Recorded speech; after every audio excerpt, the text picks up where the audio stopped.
Good morning, Mario Radio. You have passed the test. You have entered the gate. Welcome, one and all, to the Weeaboo Corner. My name is Best Boy. I am your tour guide. I'm your butler. I'm here to serve you fresh, delicious, can you taste it? Delicious anime. Sweet, fair, honest anime. It's a good life, my man. It's anime for you, anime for your friends, for your family, anime for your dog. Sit your dog down in front of the TV, show him some anime. Dog will love Naruto. I promise you the dog will love Naruto. Favorite character, Choji, hands down. So what do we do on this channel? I review an anime that is controversially unrecommended, highly regarded or easily forgotten, and we watch subbed or dubbed anime. And the layout is Netflix original, ecchi, slice of life, isekai, and familiar show, which is anything that you might have seen before, around Kill la Kill to maybe even Gurren Lagann, Fooly Cooly, etc., something for the family, something for the kids, something for the mans. I release this podcast once every fortnight on Saturday. I receive that victory royale. I get that W. Yes, exactly. We have a point system in this cast. It is separated into 10 sections by coherence, storyline, gripping storyline, in fact, memorable characters, world building, final awakening, fan service, or plot, as we like to believe it's called, beach episode, which is very important, emotional moments, and music. Also, and funny. Funny is a category in this, which is surprisingly not under emotional moments, because sometimes funny is just funny. So, that's the business, my guy. Let's dive into the pool. Imagine you've got a heist movie where someone says, we need a plan. And then we've also got the story of Camelot, King Arthur, and Merlin mixed with Babe the Sheep Pig and Fairy Tale in one big old witch's cauldron with a huge ass Netflix ladle. That's correct, lads. We are here talking about Netflix's original 7 Deadly Sins Season 1. Now, what can I say about this movie that hasn't been said about modern art? Okay, maybe not that.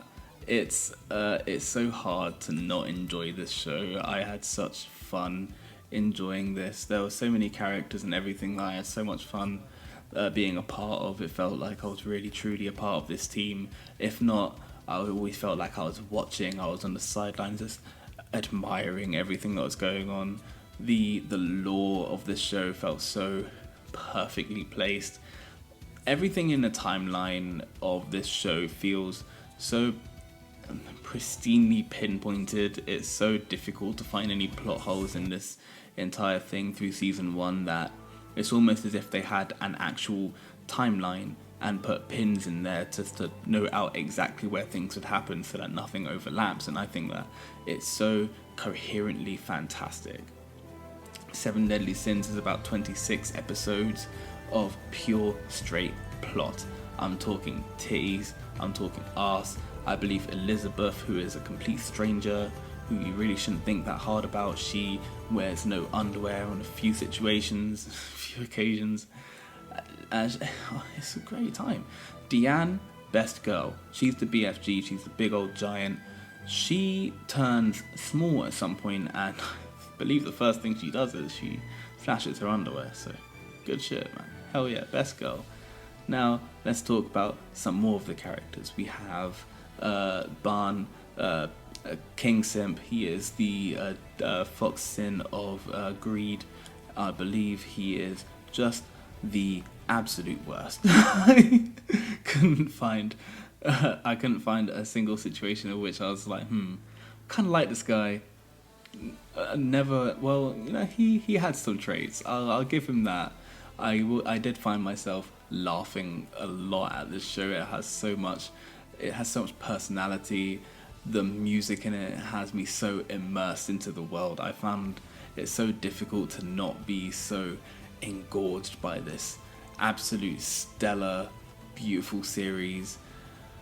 There was so much to love and so little to just openly dislike without forcing yourself to actually not like the world. I feel like it's such a waste to take a look at this show and feel like, not for me. No. If anything, give it the 6-episode rule. If you don't like it by then, fair enough, Doug, do you. But ultimately, this show is 100% worth watching. I've bigged this show up for so long since I've watched it, and I only watched it about a week and a half ago. Realistically, I wish I watched this show sooner. It's currently got, I believe, a movie, 2 more seasons in it. I'm so excited to see what it holds. I'm definitely going to hold another review for the upcoming amount of content when it comes to this. I think it's very important to see exactly what happens next with the introduction of King Arthur and Merlin and the whole idea of Camelot and the entire of that kind of Excalibur world just being introduced as not only just a plot point but an entire extra part of world building. Now, the actual world building of the series besides Camelot, I couldn't tell you a single thing, honestly. I don't remember any of the names of the towns, a lot of the names of the characters. Some characters were absolute throwaways despite the fact that they were so expertly designed. So let's speedline directly into the character design. I have never seen character design this clear. Every single character has such distinct differences and personalities. It's so hard to find characters that are the same in any way whatsoever. I had fallen absolutely in love with Deanne the Giant. There's really not a lot of giants. I believe that there's actually a shortage of a lot of races when it comes to people like fairies, giants. I believe fairies were actually a race that were massive, but then ultimately they had been sought out and murdered for their wings, which is another subplot. Which I've got to talk about the filler. Filler in this show is so minimal. You really rarely see any filler, if at all, that doesn't correspond to a different character in the show that you're already following. So there is some filler involving the Fountain of Youth and Barn, the Fox Sin of Greed. And on the face of it, it kind of seems like it's just a little, take you away from the main plot for a second. But it's not. I promise you that it's absolutely not. This is so important to the plot, to the story of Barn. It really, really reveals as a character that he's not absolutely an entire dickhead. He's only a lot of the time an absolute dickhead. And I feel like this is an important part of the character to reveal. So let's talk about the villains. What's the villains like? The villains are, as you say, terrible. Bad guy, he gets kind of, I guess the bad guy's the bad guy. The bad guy kind of becomes the worst guy. So there's that. The important thing to remember is that it's not about the bad guys, it's about the friendships we made along the way. The friendships we made along the way are pretty awesome, actually. I found that Hawk was a very valuable character. Hawk is actually the sheep pig, the tavern. What's his name? He's the he's the master of scraps disposal because he's a pig. He eats all the scraps. So that's a perfect character trait. I actually think he's probably best boy in the series. Sorry guys, that's just how it is. I don't make the rules, but I do believe that there should be a beach episode in every single show. Where is the beach episode in this? I think we'll find that there's going to be a lot more watchability in the show. If there's a damn beach episode, I want to see plot. I know you know what I'm talking about. So ultimately, let's give the show a verdict. Okay, so the 10 sections, the 10 commandments. Let's hit them with the coherence. Yes. Gripping storyline. Absolutely. Gripping. Memorable characters. I gotta say yes. I know all of the 7 Sins' names off by heart, and I can ultimately picture them so quickly just by name, and that is shocking. World building, I would have to say yes. There is definitely a lot of world building when it comes to the absolute world around us. The world that they're giving us is so difficult to find a situation in which something isn't explained, because if you find something is spoken about is automatically explained there on after, or if not, soon. So there's a lot of world building. Is there a final awakening? Is there a final awakening? Yes, there is. Meliodas actually achieves a final awakening sometime in the series, and then does it again a hell of a lot soon after. So has a fantastic time doing that. I think his final awakening is probably the most interesting, because his final awakening kind of corresponds to the final awakening of the main villain, who you see the final awakening of his, I believe, in the last 2 episodes, which is more than just exciting to watch, but is phenomenal to experience. Now, is there fan service? Absolutely. Is there a beach episode? No. Big point loss. Emotional moments? I've got to say, the emotional moments are actually really difficult to pinpoint in the show, to a point where a lot of the characters are so comedic and so comical that it's so hard to pinpoint a situation in which you could feel like, oh yeah, this is a moment in which I could probably cry at. Sometimes it's really real. I'm sorry about that. But it was hilarious. I'll give it a point for the funnies. It really had me smiling, exhaling out of my nose a good amount, but there were a fair amount of moments in which I just bust out laughing, bro. It's incredible. It's worth it. The music in the show fully had me wanting to download this soundtrack. I wish there was more music in the show, in a sense that I just loved it. I wish there was so much more. I wish they just had thousands of songs in this. Just the way that it's orchestrated truly had me wishing I was in this world. So what's the final verdict on the show? We're gonna have to say it's a solid 9 out of 10, my guy. Solid 9 out of 10. We are going to go directly speedlining into Monster Musumune. Now, what can I say about Monster Musumune? The thing about Seven Deadly Sins is you could openly say the entire plot because it's a plot-driven show.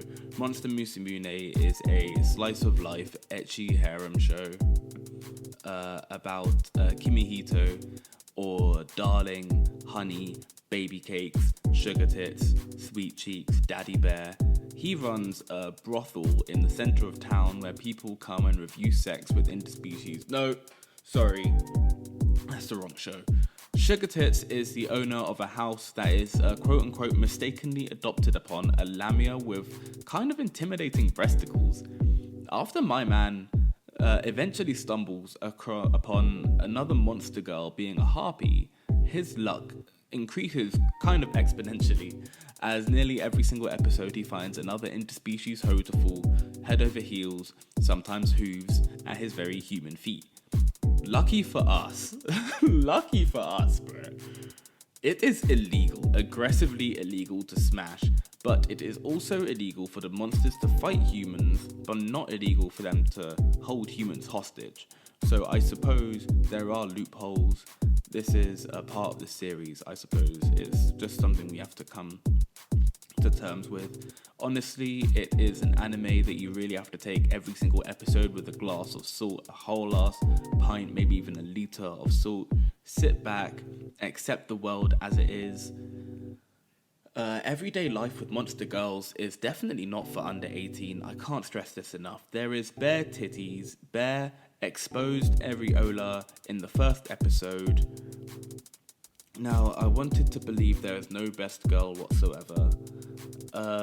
Let me name the girls. I can't name the girls. Let me list off the girls. We have a lamia, we have a harpy, a centaur, a slime girl. Oh goodness, that slime girl.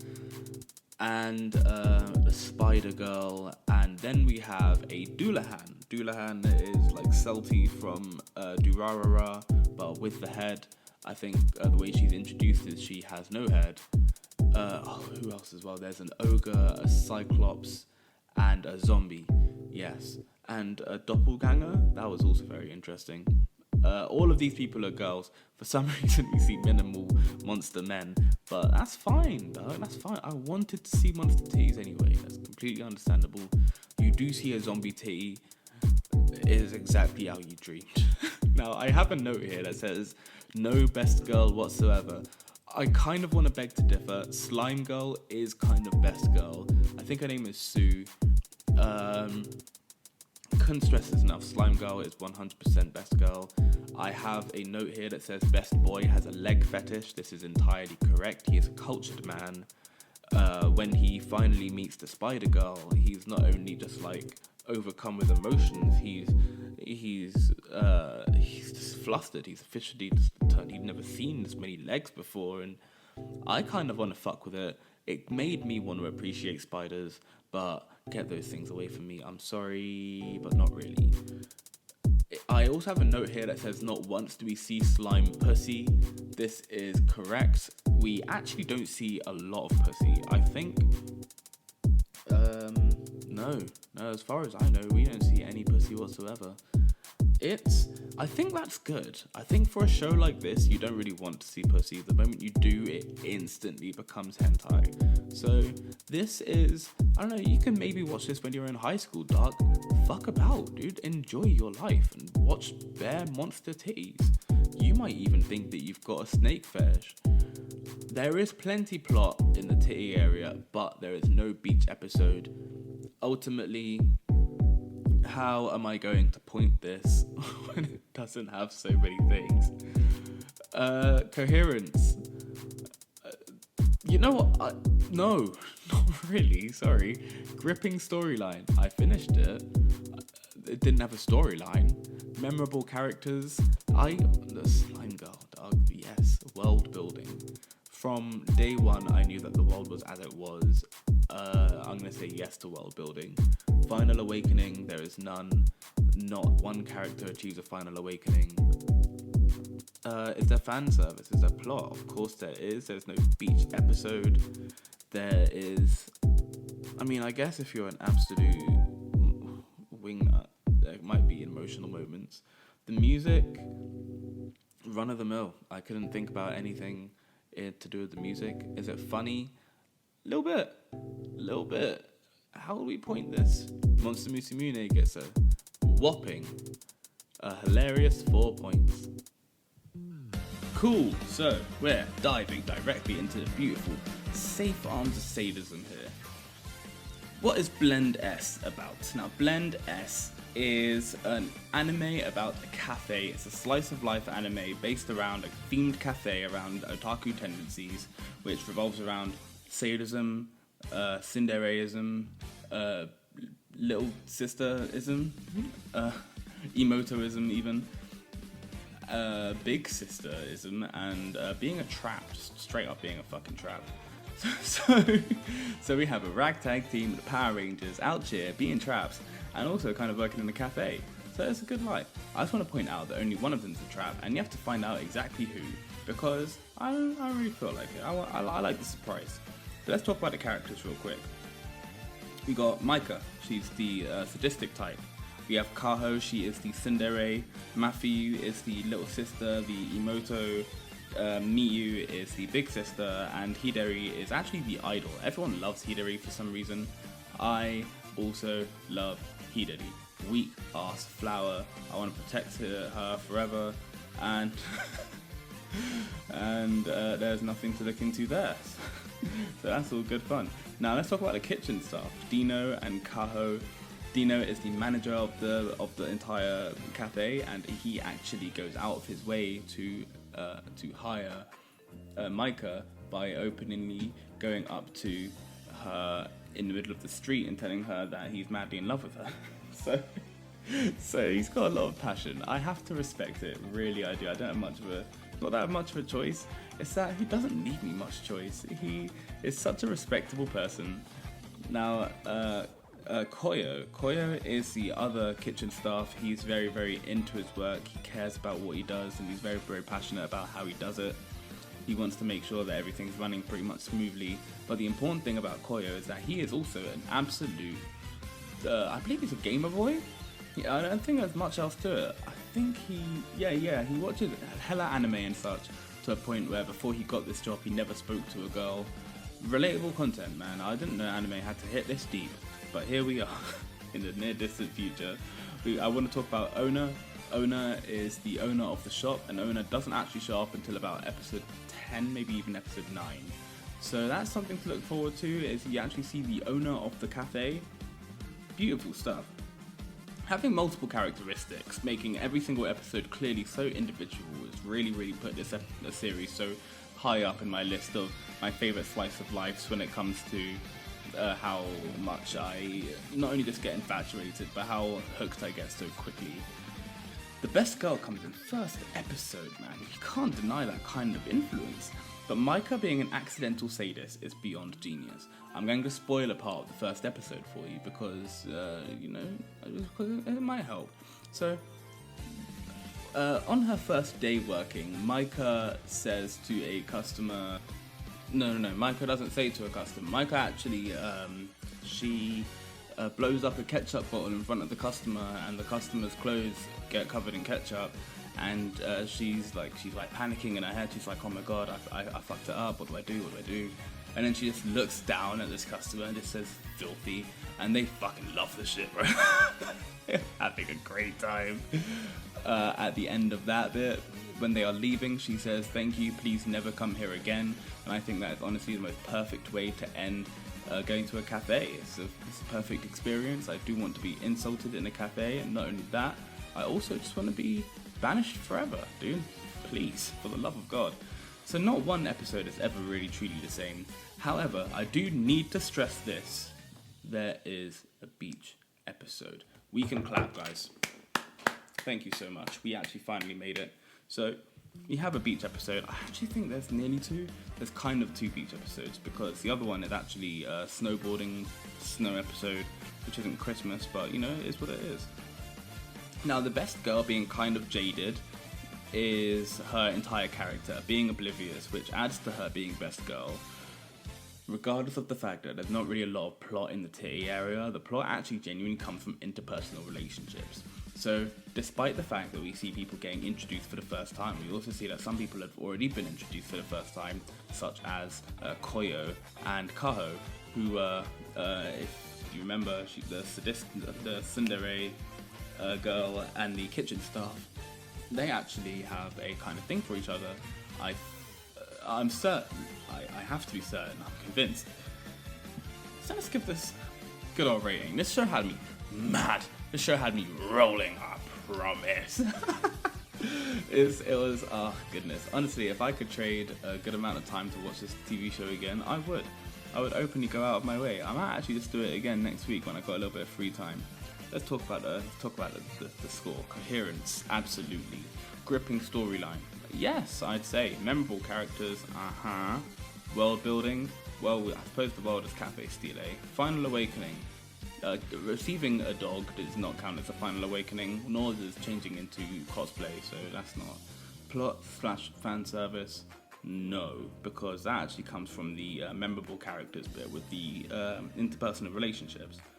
The beach episode, absolutely. Emotional moments, I did nearly cry, kind of, but Micah being really oblivious super kind of takes that away from the entire series in a way. The music, oh lord, I still listen to that OP to this day. Oh my god, the funnies, the catchiness. I'm going to openly have to give this entire series an 8 out of 10 on my scale. So praise the Lord for Blend S, everyone. Thank you. Once again, round of applause. Thank you so much, Blend S. You did it. You did it. 8 out of 10. Woohoo! We're going to leap directly into the sweet, cold embrace of death with ReZero. Now, ReZero is about Subaru Natsuki, who leaves a convenience shop, closes his eyes for a solid second, and wakes up in an entirely different magical world. Now, why is this anime so flawlessly executed? Well, because every single boy's dream to just fuck off. And I think that there's nothing wrong with that. Now, my man enters the world with nothing but a couple noodles. I think he has a magazine. He has no cell phone reception, but he has to share. He's got the clothes on his back, and he's got a dream. A dream to be a high level, at least. Maybe. The first episode is actually 46 minutes long, which actually says a huge hell of a lot when it comes to episodes with 46 or so minutes. When you think about things like Rise of the Shield Hero, stories that are about 46 or so minutes long for the first episode kind of need that time to fully explain the plot of the series in a way that doesn't disinterest you, nor does it explain too much. It shows you straight exactly what you need to see. And I think that the execution of this show, when it comes to the plot and the way that it was supposed to be executed in the first place, was almost incredibly beautiful. I found myself so engrossed in the not just the story, but where it's going to go soon. I want to know exactly why this happened in the previous episode. I want to know what's happening. I need to know what's going to happen. The amount of times I kept on pressing next episode because I had to see exactly what's going on. Let's talk about why this is so full of excitement and mystery when it comes to what the next day will hold. Subaru actually experiences something which is sort of a witch's curse, to a point where every single time he dies, he wakes up the previous day with full memories of everything that's going to happen in the upcoming future up until his death, if he follows that road once again. So we hope to all hell that he actually uses his power for investigative purposes, but alas, he actually uses it to be a complete simp for Amelia, who is I believe she is a candidate for the King Games, which is kind of like, I don't know, I guess just a bunch of hella people just wanting to be king, dude. Hell yeah. Oh, sounds interesting. So let's talk about a little bit of the characters. Let's talk about best girl and worst girl. Let's talk about why. And let's not get too deep into it, because I heard that there's actually a lot of controversy, a lot of questions, and a lot of argument when it comes to who's best girl in the series. I just want to come clean. It is not Rem, nor is it Rom. I'm not counting them as best girl. Unfortunately, best girl is going to have to go to Amelia. She looks like the only person of age, and I do not trust anyone else. Thank you very much. Amelia has the nicest face. She's half elf. She got the booty. She got the plot. Bruh, what does Rem and Rom have, bruh? 2 Lolita maids. I've seen this before. I'm probably going to die. And you might even receive a little surprise from one of them later on in the series if you decide to watch it. Do not pass off a show like this. This show has such influence when it comes to the murder, when it comes to how brutal it does not hold back. It is full of all the violence that a lot of these isekais don't actually have. It really puts you in a position where Sword Art Online really does look like a video game. It really emphasizes that this isn't a video game. There is blood, there is destruction, there is hell on earth, and we are experiencing it. And it's from here that we have to make a solid decision on what to do next. And I think that entire plot as it is so amazing. The problem, again, is that Subaru is such an absolute simp. He has no idea how to utilize this in not just his everyday life, but how to utilize this as any kind of necessary part of the day. Like you can go out of your way to know what's going to happen next because you've experienced it 4 or 5 times. You don't just wake up, brush your teeth, and think, okay, if I hide in a room for this long, maybe no one will kill me this time. Come on, man. I felt like there were so many situations. I felt Subaru was the Shinji Ikari of the show in a way that he is representable of a real person. You can almost picture him being an actual person in the world who is experiencing all these emotions. He has died, he felt the pain of dying, and he just doesn't want to experience that again. And to see someone with this much fear in his eyes, you can almost see from episode 1 all the way up until episode 13, the light drains from his eyes so fast. It is almost disgusting disgusting to see. If you've seen Rise of the Shield Hero, you'll almost definitely see a lot of influence when it comes to that, where a man's life is taken away from him so fast that all hope for the future almost drains. It is ultimately no longer living, it is survival, and it is a very, very beautiful metaphor, realistically. Felt like it was a lot of suspense when it came to this. This show felt like it was almost inspired by a lot of psychological thrillers as well. The amount of crazy face I've seen, the angles on this show, I feel even worse for Subaru whenever they get that big zoom in. Oh, good lord, save this man. Please take this man away, he doesn't deserve this. We need a hero. We have a simp. So let's hit a verdict. Let's hit a whole ass verdict. So, the coherence. Oh lord, the coherence. I loved it. I couldn't help but try so hard to follow the coherence more than what was actually being given to me. Following the story never felt more like it was not only just holding my hand, but it was kind of letting go at times as well.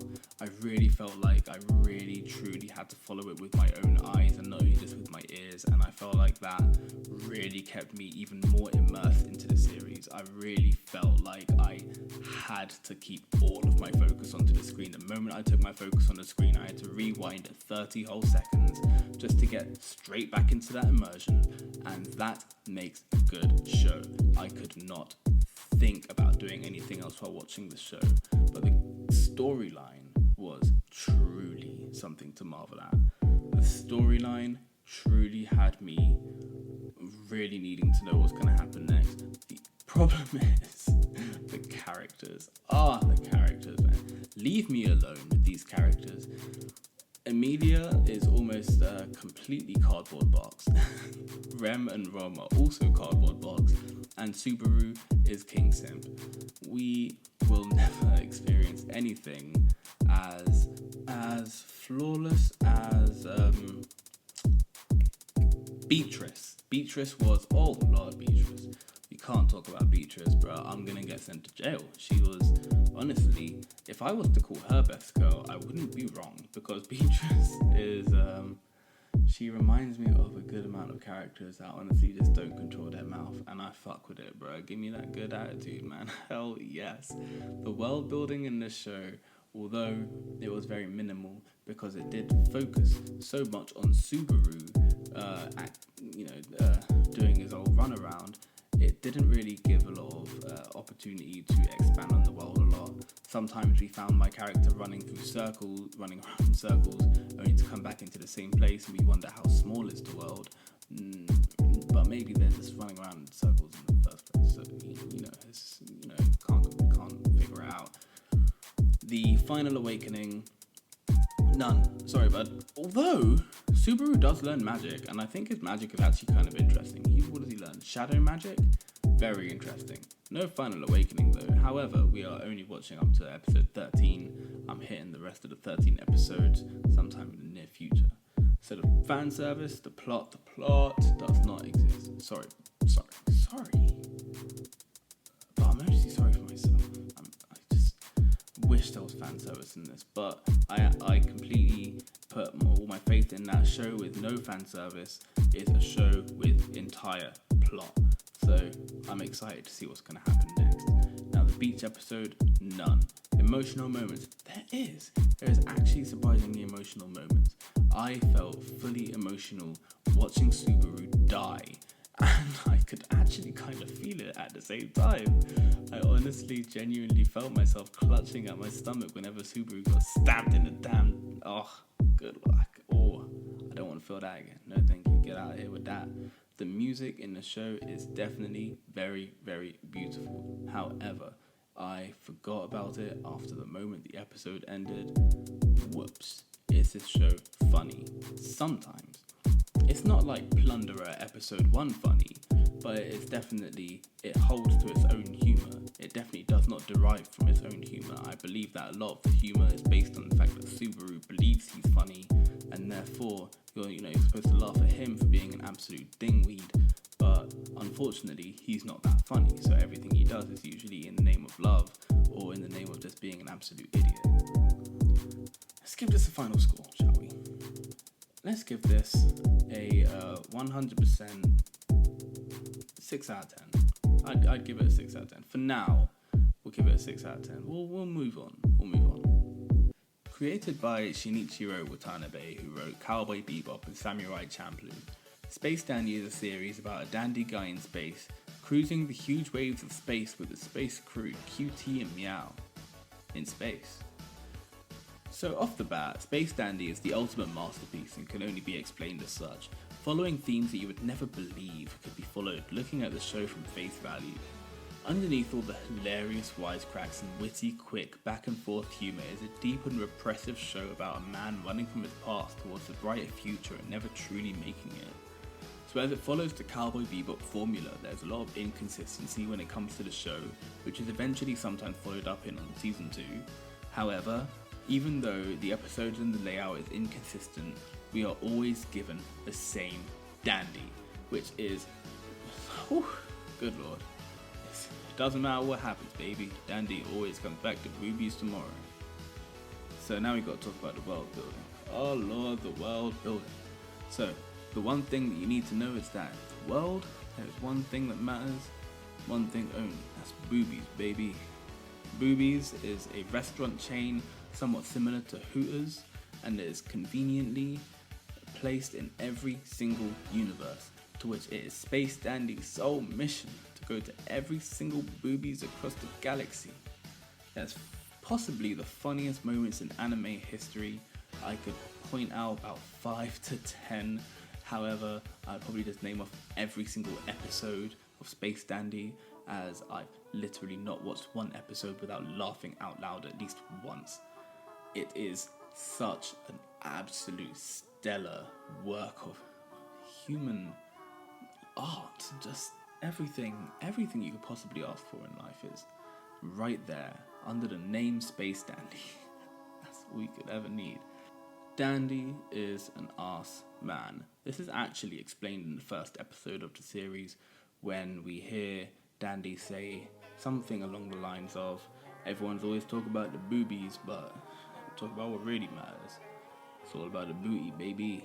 And I think he actually contradicts himself later on in the series when he says something dumb along the lines of, everyone's always talking about the booty, but it's the boobies that really matter, all times, baby. And then someone, I believe it's QT, says, didn't you say something along the lines of the opposite? And he says, can't remember. And good lord, Dandy, crazy man, crazy. So, we've got to talk about the coherence. The coherence is actually very minimal, but it is confirmed that Space Dandy actually beats coherence to a way that he actually exists in the center of every single timeline and universe and dimension, to which anything can happen to him and he'll still return to the same dandy, which does go back to me saying that it doesn't really matter what episode we're given, we are constantly given the same dandy.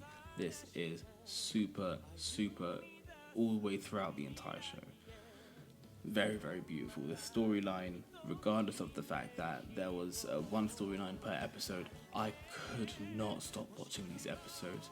It's like a drug to me. I genuinely found myself literally watching these episodes on my phone in bed. It's like a whole other world. It's honestly something to marvel at. It's beautiful. Every single planet and every single universe that they ever go to in this show is entirely co-different. It kind of runs along the same One Piece thing, in which there's so many islands that not a single island is the same as the last one. This one is that, but with planets. It is kind of a parody of Cowboy Bebop, so in a way I guess it follows that rather than One Piece. Well, it's what it is. The music in this show, I think I'm gonna have to take a little break on my own song here to talk about the music in the show. So, never before have I listened to a soundtrack that has truly put me in a position where I really believed I was actually in space. Genuinely feeling like I was some kind of space pirate out here hunting aliens. Sometimes not even hunting aliens, sometimes just trying to make their lives a little bit better, doing a little bit of the good work. Space Dandy really puts you in a position where the music not only puts you in the mood of the area, but in the mood of the characters, to a point where you will genuinely find yourself at tears in an episode of damn Space Dandy because of a song that's playing. And it's not just something like that, it's how much the music of the show sets such a mood in a way that you would never even believe. The scenery of the show matches the music so flawlessly, so effortlessly, you'd almost believe that it was born to be together. Is there a beach episode? I'd say there's a beach episode. There's a good couple. Well, nah, I don't think there's a beach episode. Not yet, but there's plenty of plot. Of course there's plot. It's Space Dandy. Is there a final awakening? Yes, actually. The Aloha Oi, the spaceship that they fly, turns into a robot, turns into an actual giant mech, and I count that as a final awakening. So big points, memorable characters, Dandy, QT, Meow, boobies. What more? What more do you need, my man? That's all you truly need in life. 3 good friends and good rag. Is there emotional moments? There definitely is. Is there music? There certainly is music. It's funny. I can't lie. Space Dandy actually honestly gets an entire 9 out of 10. So congratulations, Space Dandy. You win. I guess you get tired of 7 Deadly Sins. So have a great time, man. Alright. What was your favourite part of the show? Yeah, I kind of like that part too. My favourite part of the show was when I talked about titties. So, we're coming to the end of the show today, and I'd like to say I had a really good time talking about anime today with you all. Maybe in the future you can send me some recommendations of anime and I'd be very happy to oblige or tell you if I have or have not seen it. And even if I have, I'll give it a swift review. Maybe 5 or 10 minutes, I might even add a little bit of a bonus corner so that I can put a recommended anime on the list and then review that a little bit. Up until then, my name is Best Boy, you're in the Weeaboo corner, and now, get the hell out of my corner. Bye.